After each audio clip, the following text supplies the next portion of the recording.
बोली एक अमूल है जो कोई बोले जानी, हिये तराजू तोल के तब मुँह बाहर आनी। तो भाई कहने का मतलब सिर्फ इतना है कि आप जो कुछ भी कह रहे हैं पहले उसे सोचिए समझिए कि उस बात का क्या इफ़ेक्ट पड़ने वाला है। उस बात से सामने वाले का दिल दुखने वाला तो नहीं है ना, उसे आपकी बात समझ में आई भी है या नहीं है। तो और अगर फिर भी आपको बोलना है तो सुनने के लिए भी तैयार रहिए। सिर्फ बोलने से काम नहीं होता है, आपको सुनना भी पड़ेगा।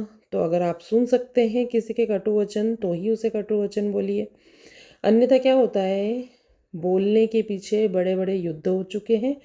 तो बोलने के पहले 100 बार सोचिए, और अगर नहीं सोचना है, आपको जो मन में आ रहा है, जिसको मन में आ रहा है, जहाँ मन में आ रहा है बोलना है, तो फिर सुनने के लिए भी तैयार रहिए। क्योंकि आप अगर सोचते हैं कि सिर्फ आप बोलते रहेंगे सामने वाला सुनता रहेगा, तो ऐसा अब युग नहीं रहा है।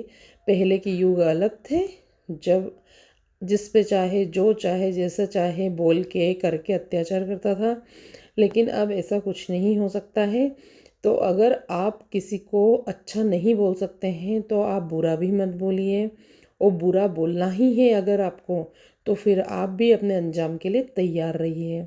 क्योंकि अगर आप जो बीज बो रहे हैं वही फूल बनकर नहीं आएंगे। फूल बोएंगे तो फूल आएंगे, कांटे बोएंगे तो कांटे आएंगे। तो कहने का मतलब सिर्फ इतना है कि जीवन में सोच समझ के बोलना, सोच समझ के करना बहुत ज़रूरी है। एक बार तीर कमान से निकल जाता है तो वो कभी वापस नहीं आता है। बोला हुआ वचन, बोला हुआ शब्द वापस नहीं आ सकता है।